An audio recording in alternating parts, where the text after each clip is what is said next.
Okay, question for you, lovely lot. How far is too far when it comes to fiction? This is something that I have to ask myself a lot when I make a lot of these videos, and I don't always have like a set answer for what is and isn't past that line, you know? I do feel like, as many of you know, I'm not a fan of fiction which romanticizes rape or domestic violence or shows those behaviors being excused or applauded in any way. I'm not saying people can't write it, I'm not saying we should ban it outright, but I am saying that for as long as it is being published and consumed and put out into the world, I am going to continue to be critical of it because I do think it causes problems. And I do think if you're the kind of person who enjoys that, that's fine, you do you. However, I'm going to probably feel quite unsafe around you knowing that, you know, you're essentially getting off to watching a person being raped.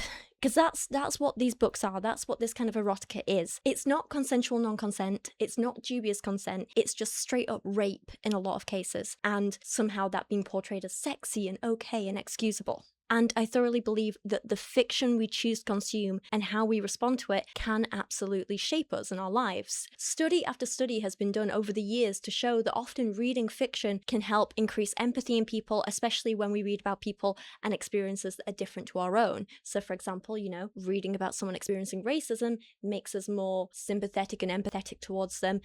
We start to understand it a lot more, and then we obviously generally become more empathetic and more against racism. Like that's a pretty basic example, I think, but it's been proven time and time again that happens. So I feel like if we can understand that the fiction we choose to consume can impact us so positively, why are there so many people out there who are reluctant to admit that perhaps it can have a negative impact as well when it's doing the opposite of eliciting empathy in us, when it's actually showing us that, like, hey, this harmful thing, well, it's okay in this context. If reading about experiences of people facing discrimination or violence or abuse can help us empathize with the real people who face those challenges, as fiction has been proven to do time and time again, why is it so absurd for me, in some people's eyes, to worry that a book which empathizes with a rapist and attempts to rationalize and romanticize abusive relationships will have a negative impact on people in the real world and how they view real-world rapists and their victims?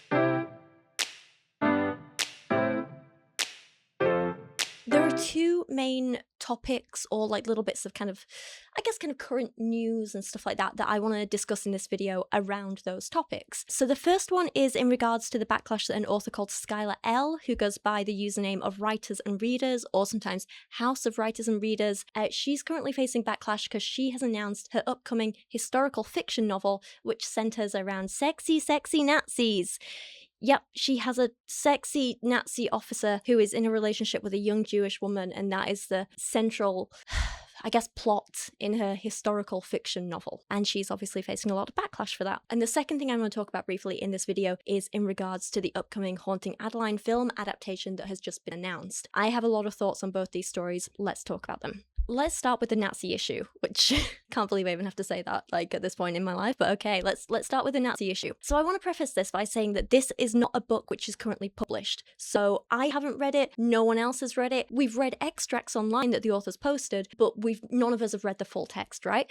So things may change, and without reading the actual text, we can't judge too harshly or completely. However, we can talk about what we know so far and how certain things, especially in regards to the marketing, have been mishandled grossly. So here's what we know so far. For the last few months, Skylar has been promoting her upcoming novel on Instagram under the username of Writers and Readers. She is labeling this as a historical fiction novel, and she regularly posts about how much research she's doing to try and make this as accurate as possible. This all sounds good, right? This sounds great so far. We love this. She also posted a large amount of screenshots of the pages of her book containing passages like chapter 50. Sorry, and this is page 424, by the way. We move before the light. Fog lace the trees like smoke, low and clinging. Decide if book is told in first person past tense or first person present tense. Interesting thing to be deciding 50 chapters and 400 plus pages into your book, but you do you, I guess.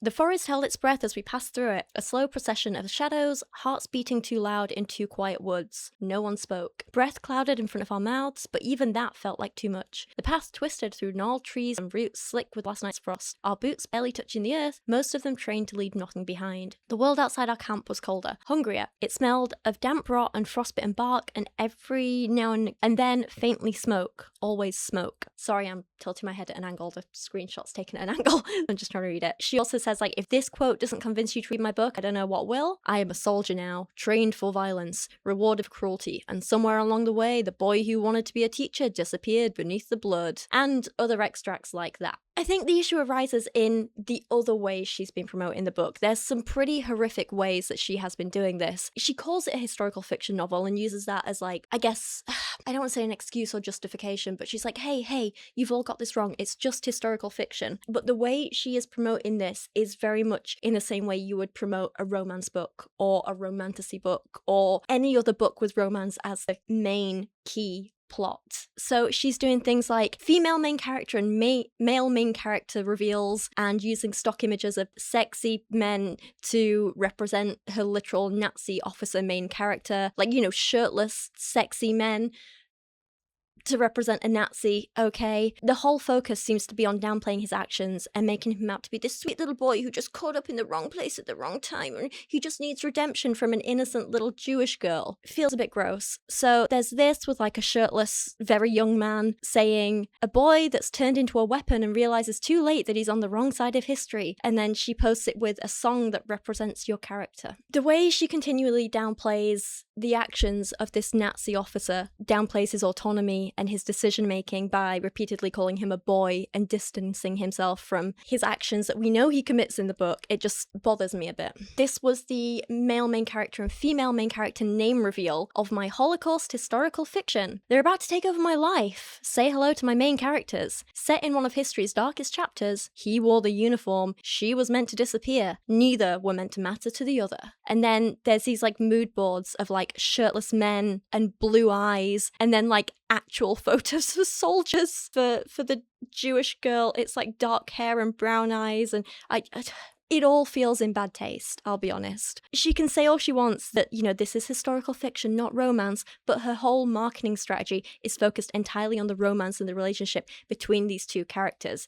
Between this and her posts, which are like, hey, I'm going to convince you to read my book by, like, look at the aesthetic of it. Oh, do you like this aesthetic? And then the aesthetic being, like, literal wartime images, like literal World War II photography, literal pictures of death camps. It seems super disrespectful, I'll be honest. There was also this one post in particular, and you'll have to excuse me because I didn't get screenshots of the original post, so I've had to find a repost of it, which someone's added a caption to the main image. But this shows an AI-generated image of her two characters looking lovingly at each other, complete with, you know, the SS logo and the Nazi emblem, and I can't. Shout out to this Instagram user, Ali Road, for reposting this and allowing me to show you guys. This is her caption on here, calling it grotesque. I agree with, I think it's a her. I didn't actually look, sorry. I agree with them, so shout out to them for reposting this. They also reposted Skylar's original caption for this, which reads, they're finally making their way out of my head and onto your feed. Meet my babies. I know AIR isn't everyone's thing, and honestly, I'd rather be commissioning an artist too. It's just not something I can afford right now. I really wanted a way to share my characters with you. Hopefully one day I'll be able to have them painted by a real artist. Until then, this is what we've got. I hope you love them anyway. Yes, she hopes we love her baby, the Nazi. With the state of the world as it is at the minute, you're really going to sit there and refer to a literal Nazi officer as your baby and think you won't get backlash for that. Look, I'm all for nuanced, morally grey characters. I'm all for showing a different side to things, like showing a difference in opinion. But to try and make a literal Nazi a sympathetic hero in your historical romance is just not something I can get behind. It is tone deaf as hell. I also saw a really great post from an Instagram user called Sleepy Librarian that I just wanted to share a few parts with you, because I think this person sums up a lot of my thoughts and other people's thoughts very nicely. They said, the Holocaust as a subject matter for fictional books needs to be handled with proper care. Could not agree more. It is not something to be used as an aesthetic or to give a Nazi a redemption story. Can we just have a little round of applause for this, please? I could not have said it better myself. Thank God for this person. It should be mandatory for anyone with no connection to the Holocaust to read actual accounts from survivors and victims of the Holocaust before they use it for their fictional writing. Then they might realise how egregious their ideas are. This author and others, because yes, there are others, need to do better and learn. And then they recommend some Holocaust books like The Cage by Ruth Minsky Sender, The Survivor by Joseph Lukowitz and Michael Calvin, and Lily's Promise, sorry, it's a typo there and that messed with my head. Lily's Promise by Lily Elbert and Dov Foreman. They also said in the actual image of the post, a Nazi/Jew romance plot is gross and borderline anti-Semitic. If you do not have a connection to the Holocaust, then it is not yours to use in your fiction writing. Your Christian identity is not a reason to profit off the trauma of Holocaust victims and survivors. And you might be wondering what this last slide was in response to, the your Christian identity bit. It's actually in response to a statement that Skylar put out when she started to get backlash for this. So I'll read it to you in bits and kind of comment along the way. Skylar said, I spent the last day reading through your comments. Some of them were really hard to read, some were angry. Some came from people who shared personal stories and explained why this subject matters so deeply to them. To those who took the time to speak respectfully, even if you disagreed with me, thank you, I really do appreciate it. I understand why my last post upset so many people. I got caught up in finally being able to share a project I've spent years writing, and I posted character art before I actually explained what the book was about. Looking back, I wish I'd done that differently. One image can't tell the story I wrote, and I can understand why people made assumptions based on it. I've seen a lot of people calling my novel a Nazi romance or a dark romance. It isn't. This is a historical fiction novel set during the Holocaust. Which all sounds good on the surface, but in that case, why are you marketing it as a romance and focusing so much on posting hot photos of your Nazi officer main character? Why do you think wartime and literal genocide are an aesthetic to be exploited and marketed? Basically. It's gross. It is gross. She went on to say the story is mainly told through the eyes of a young German who has grown up believing Nazi propaganda. The point of the story isn't to justify or glorify those beliefs, it's about what happens when someone who has been taught hatred is forced to face the truth, and how propaganda, fear, and prejudice can destroy people and their humanity. I'm kind of conflicted here because on the one hand, this feels like it could be an interesting concept to explore. However, I feel like if this is something you choose to do, you need to handle it incredibly sensitively, because if not, you end up with content like this seems to be so far. We, again, haven't read the whole book, no one has, we can't say, but it can be very easy to fall into this trap of creating content which infantilizes and elicits empathy towards the literal group who are mass murdering millions of people. Jewish people, black people, travelers, gay people, and so on, so many more. We can understand that propaganda is wrong, especially when it's aimed at kids, without trying to get people to empathize with a literal Nazi officer. I've mentioned it before in a really recent video.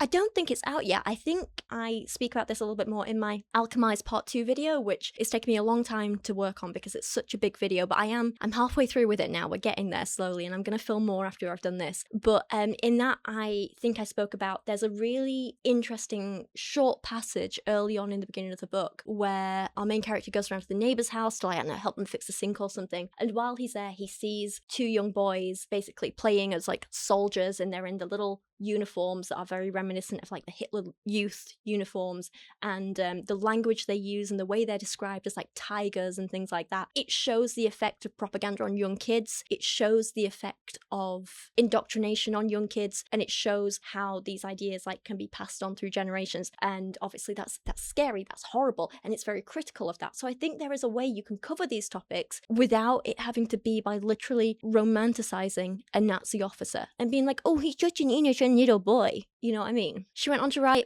yes, there is a relationship between two characters, but it isn't the focus of the novel, and it isn't what the book is about. The story is about war, resistance, courage, moral conflict, and the terrible human cost of evil. The relationship is only one part of a much bigger story. And again, this sounds good on paper, but if that is the case, then why has all your marketing been focused on the romance aspect of it? Like, that's what I want to know. This feels like the excuses that people use when they talk about Alchemized as well. They're like, oh, it's not really like a dark romance. It's not like a romantasy. It's a book about war and conflict. I'm like, okay, well, in that case, why is none of that handled well or written well or make sense or like a central part of the story? Instead, you just have like the main character raping the other and forcing pregnancy on her against her will over and over. I do worry it could end up with a similar thing here. Can you imagine if any other fiction book about the Holocaust, or not even fiction, but just any other book about the Holocaust tried to promote themselves with images of sexy Nazis? It's gross. Like, I can't.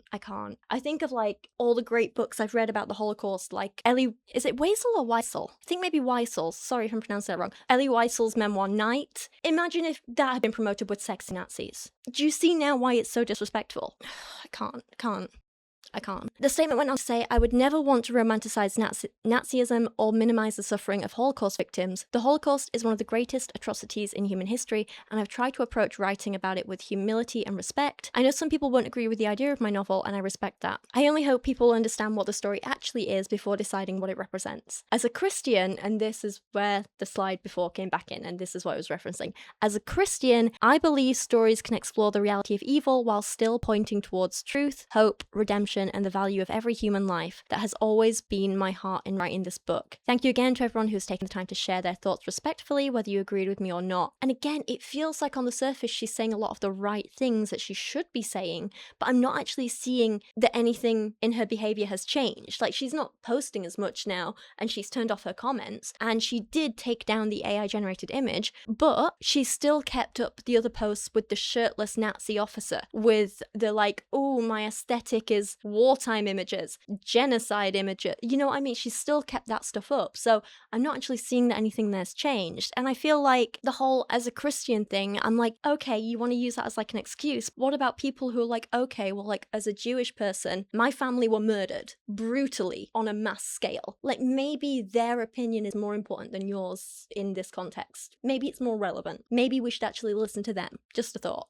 I do feel like you absolutely should read the book before you judge it completely. However, the promotion of this book has been so tasteless and frankly potentially dangerous that I just know I personally have no desire to actually read this book based on what I've seen so far. It actually reminded me a lot of the book that Tilly Cole wrote called Darkness Embraced, which I cannot remember if I've made a video about this before or if I was just talking to Elise about it, but I know I've skim read quite a lot of that book, and I feel like I was going to make a video and I don't know if I did, but basically in that book, there are a few differences between that and this Nazi one. The main difference being that that book was marketed as romance and listed as romance, so at least Tilly Cole was self-aware in that respect. But in that book, you had a member of the KKK, literally, falling in love with a Mexican woman, and the way the story was promoted is exactly the same as how Skylar's promoting her book. So Darkness Embraced, part of the synopsis says, Tanner Ayers, yeah, really, that's the name, Tanner Ayers, is the heir of the Texas Ku Klux Klan. Fed nothing but hate, violence, and intolerance from the day he was born, Tanner kills for his cause without remorse, until he meets Adelita Quintana, the daughter of the most brutal cartel boss in Mexico. Adelita and Tanner hate each other instantly,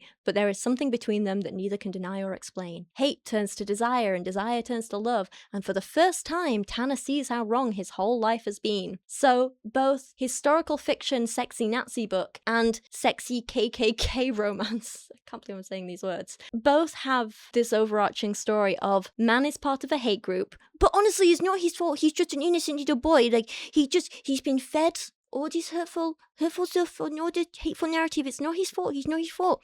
He just needs to find a good woman that he's attracted to in the group that he hates and has been murdering to show him that there are good ones in that group and he can finally learn his lesson. It's so disrespectful. Just as a concept, it's so damn disrespectful. You shouldn't need to be attracted to someone of that race and like have sex with them to know that like, oh, maybe I shouldn't be hating this entire group of people and trying to murder them, you know?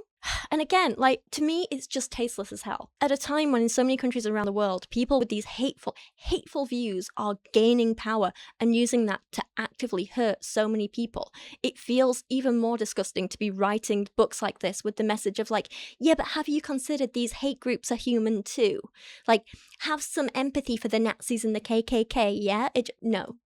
Can we not right now? Again, if you want to write that, write it. I'm not going to stop you. I'm not going to say you should be in prison. I'm not going to say we should ban the books, but I am going to say as long as you're putting them out, I am not going to sit silently and just let that go unspoken about, you know? I'm going to speak out about it. I'm going to tell the world exactly what I think. I'm going to say why I think it's so damn dangerous, why it's so disrespectful, why it's absolutely abhorrent and disgusting, and I'm not going to stop, you know? And at this point, I just want to move on and talk about the second little bit of news, because I'm just squishing these two short videos together because I'm off to Tramlines in 2 days. We'll actually leave the hotel tomorrow. So I'm going to be away for a little bit, doing lots of photography work, and I just wanted to put out a short video before I go. So the next little bit of news that I want to talk about is kind of in a similar vein of this, like, being critical of dark romances and violence against women and hate and all that sort of thing. Haunting Adeline, a book which I have discussed in detail on this channel, and its sequel, Hunting Adeline, it's getting a film adaptation.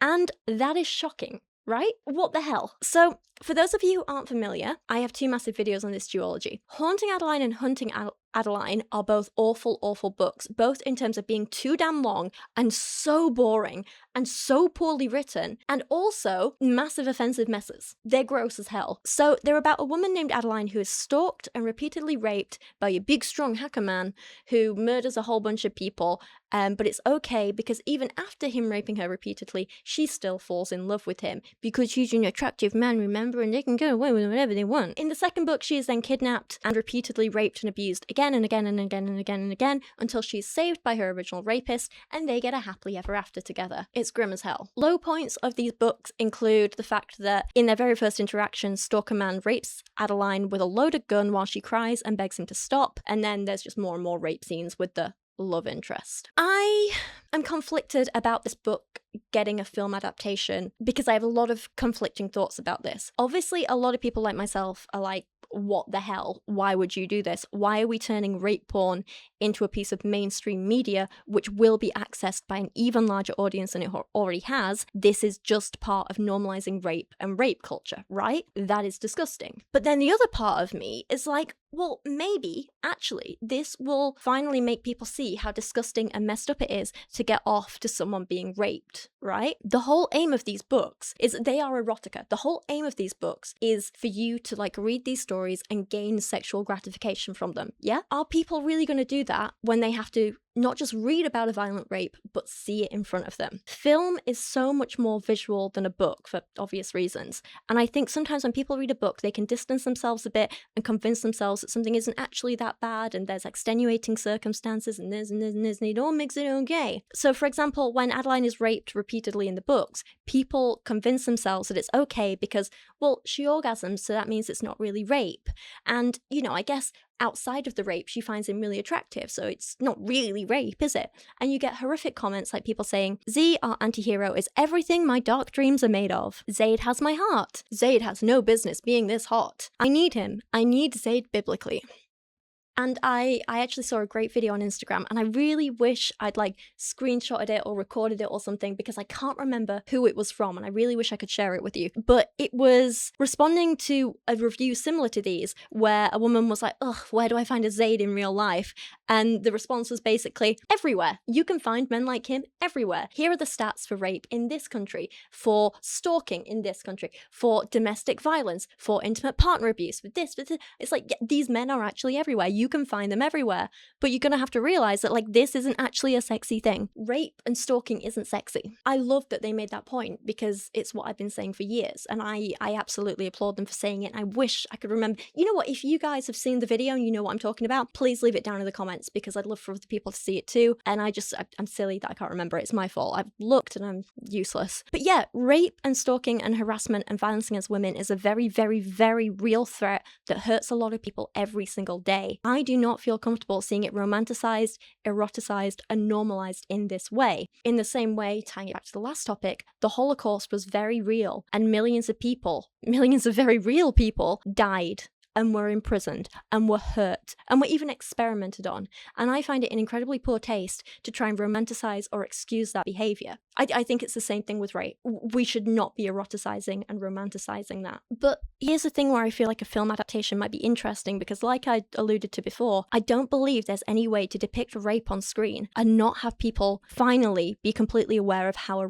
horrific it is. If you genuinely depict it as it's written in the books, with her crying, not being able to breathe, and him holding her down, and her begging him to stop and him not. If you accurately depict it on screen, I don't see how anyone would be able to watch that, see it in front of them, and still find it sexy and go on to root for the rapist. So maybe in that sense, it'll open people's eyes to how depraved eroticizing and romanticizing rape really is, but at the same time, I wish it didn't have to come to that because we shouldn't have to see something, we shouldn't have to see it to understand how bad rape is. I think that should just be a given, but apparently it's not. And of course, there's other problems with it as well. So as I mentioned before, there's issues with the normalization of rape culture, and bringing rape and eroticized rape to a mainstream audience. But also, what if this film is not marketed correctly? Someone goes to see it only to realize the main love interest is a violent rapist, and that triggers a trauma response in them. What about the responsibility to those people in the audience? Plus, a lot of people say of books, like, well, if you don't like it, you can just stop reading. To which I always respond, that doesn't actually solve the problem, because once you've read something, it's in your head, and you can't get it out of your head. You can't just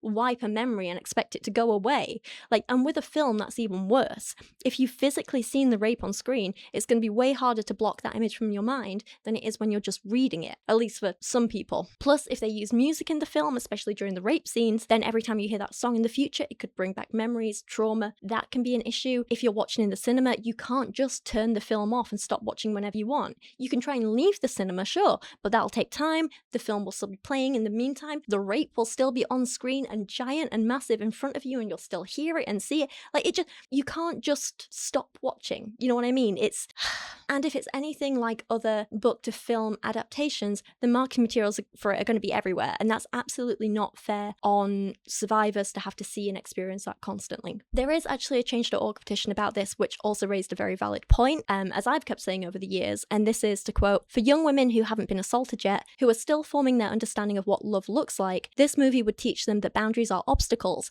that no is a negotiation, and that a man who scares you probably loves you that much. That is not a love story, that is a grooming narrative," and I think that's great. If you want to read more or sign the petition yourself, I'll leave it linked below. There's some really great points made, both in the petition itself and the comments. Although, actually, an aside here, I finally signed up to Change.org to follow this petition and found that Gabby Hanna fans had been using my work email on there to create some account based in Washington with the name Oatmeal Hannah, because remember when Gabby Hanna called me oatmeal and stupid stuff because she thought it was mocking and mean. I'm like, my surname, you just sound silly. And then the Hanna obviously for Gabby Hanna. So a Gabby Hanna fan had been doing that and just signing me up to random petitions for the last 4 years. Really damn bizarre. Thankfully no offensive petitions or anything, but it's really weird behavior, isn't it? Don't do that. Don't do that. When the Gabby Hanna thing first started, I had a bunch of her fans do a bunch of that stuff and take my work email address and they signed me up to a bunch of porn sites and porn newsletters. So my inbox was just being bombarded with porn, and it was absolutely disgusting and harassment. And it's concerning that I'm still seeing the consequences of that 4 years later. It's you can't get away from it. Anyway, sorry. So anyway, to bring it all back to my original points and my original question of how far is too far. And I guess there's also the question to be asked of, do creators who make this kind of media with eroticized rape and the romanticization of violence against women and abuse against women in particular, whether, they're making it books, film, whatever it is, do they not have a responsibility to consider the well-being of their audiences? And don't we as audiences have the right to call out harmful content as and when we see it? So I was talking to a friend the other day who put it really, really well, and they said something like, your enjoyment of a piece of media is not more important than someone's basic well-being. And I think that is something a lot of people forget. A lot of the people who defend these rape romances, they absolutely forget this. This is definitely something that's worth considering when we're talking about things like, making a big mainstream film out of rape erotica. So for survivors and people who are likely to be re-traumatized by this material, their well-being and right to not see rape glorified and normalized on screens is far more important to me than the right of a fan of rape erotica to enjoy watching rape. Do you know what I mean? If you don't get to enjoy your rape porn, okay, fine, you miss out, you're a bit sad. But if a survivor is forced to watch scenes of a rape that's maybe reminiscent to what they went through over and over again on a big mainstream platform, that's gonna be incredibly traumatizing, and that's not fair to them. And their well-being is more important to me than someone else's enjoyment of a piece of media. Do you know what I mean? And every so often I do get comments from people that are being like, well, I'm a survivor and I find these books help me. To which I do just kind of sometimes want to ask are you sure? Are they helping you? Or are they just another unhealthy coping mechanism? Because normally you wouldn't want to question someone else's coping mechanisms, but we also have to realize that not every coping mechanism is healthy. Even when we think they are, we can't always see them, A comparison, which is different, but might help you understand. Growing up, my mum used to smoke a lot, and she always said, well, I have no other vices. I don't drink, I don't gamble, I work hard. Smoking's my little treat at the end of the day. It's how I relax after a tough day of work. It's my coping mechanism when things are stressful. And she was like, because it's my only vice, it's not harmful. It's my coping mechanism, it's not harmful. And she fully believed that this was a thing that was helping her and it was all good. Except now, at 71 years old, she can't breathe. She can't walk from one room to the other without being completely out of breath. She has severe COPD because she smoked for 45 years, because she had this coping mechanism that she thought was helping her day to day, and now she can't breathe. She has heart problems as well. She has a whole abundance of health issues, and what she thought was helping her was actually harming her. Her coping mechanism harmed her in the long term. And you may think this is a silly comparison because everyone knows smoking is dangerous, right? But we also all know that rape is dangerous, but it doesn't stop people enjoying it and thinking that it's not doing them any harm. It's just their little treat, right? Well, not causing long-term problems. It's just how they cope with the world. It's how they get over things. Except there are long-term consequences. When rape and violence against women becomes so normalized and mainstream, that does cause long-term problems, and not just for the people who are consuming that content, but the people around them as well. Anyway, I have ranted enough. Please let me know your thoughts in this down in the comments, but try and be respectful, try and stay kind, as always. Yeah, I just felt like making a shorter video today and just ranting about a few little bits that I haven't spoken about before. I do have to apologise to you guys for the lack of videos this month. It's been a tough one for me. There's been a lot of personal stuff going on, some bad, some quite good, it's all up and down, and it's also been very, very busy work-wise outside of YouTube.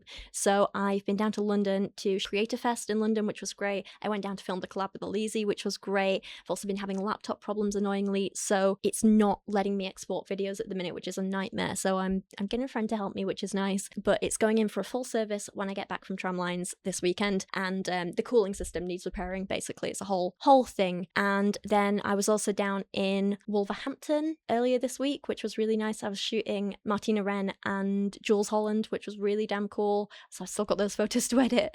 And then tomorrow I'm heading off to Sheffield to go shoot Tramlines Festival, which is going to be amazing. It's one of my highlights of every year, getting to do that, and I absolutely love it. But in the meantime, I am honestly working on a lot of projects for you guys behind the scenes as well. So like I mentioned earlier, I've been working on my Alchemized Part 2 video, and that is about half filmed now, and that whole part is edited. I'm going to be filming a little bit more after I've done here. Hopefully that will be out by the end of the month, but we'll see. Alchemized Part 3, my script is done, just need to film that as well and obviously edit it. I've also, as some of you might have seen from posts on Instagram, and I think I put it on the community tab as well, I've been working on uploading a bunch of my old content as videos to Spotify now. I've decided to just say screw it, go all in and do videos on Spotify as well, because hopefully it can help me reach a new audience. And I'm only a couple of hundred people, 100 extra viewers a month away from being monetized over there. So if you did want to go and give it a listen, that really, really helps me, and it'll be a nice way of just finding a new audience, having a little bit extra income that I can put back into my channel for you guys. And I also think if you don't have Spotify or you don't agree with Spotify, then it's also available on Apple Music as well, and that should hopefully, I think, count towards my stats as well. I'm not sure, but anything you can do to have a watch, have a listen, it all really, really helps, and I appreciate you guys a lot. And finally, last little bit of exciting news for you guys. I've been working on a big project that, well, it's been a couple of years in the making, and I finally taken the big steps with it, and I'm kind of very excited. This is my first time talking about it with anyone publicly, and I am recording my very first spoken word poetry album, and I'm so damn excited. I finally finished all the recording. It's got an amazing track list. It's 13 poems. Some are older ones that you might have heard before if you've read my first 2 books. Some are completely new and written just for this album, and I am so damn excited to share it with you, and I'm so proud of it. There's some sad ones, some inspiring ones, some funny ones, a little bit of everything in there. So hopefully a bit of something for everyone. And the one thing I am struggling with at the minute is coming up with a title for it. That's what I'm really struggling with. I know what I'm doing for the artwork. I just need to actually do it. And I know that I just need a title for it. So that's where I'm at the minute. But I'm so damn excited to share it with you all. And yeah, keep an eye out for that in the upcoming months if you're interested. But yeah, sorry, with all these little rambles at the end here, that's pretty much me done for today. So thank you so much for your time and watching. If you want to help support me on my channel, I do have Patreon, I have channel memberships, and on both of those I have been filming a few exclusive videos that you can get if you are a channel member or a Patreon supporter. Little kind of behind the scenes vlogs talking about my life. I've filmed a bonus video to go along with my Alchemized Part 2 video that supporters are going to be able to view, and it's just like a little extra rant about some extra bits. It's about half an hour long. Yeah, I also have new merch available as well that I've been working on. If you've been following me on Instagram, you'll know I got really into bird photography this year, so I've been using some of those photos as inspiration to create some really cute bird designs, like my little Just Winging It one, which is one of my favorite things I've made ever. I'm obsessed. I have become a crazy bird lady, obsessed with bird photography recently, and it's great. But yeah, that's pretty much all I want to promote for now. And and unlike the author of the Nazi romance, I never used generative AI in my design work, so you can always trust that everything has been completely designed by me using my photographs or just general photoshopping and drawing tools and things like that. Sometimes Procreate, sometimes I do things in like actual paint and pencil and all that stuff. But yeah, everything is completely designed by hand. No AI at all, so you don't need to worry about that. And yeah, that's pretty much all my self-promotion done. Thank you for watching today. Let me know your thoughts down in the comments, and I will see you all again very, very soon. Thanks everyone.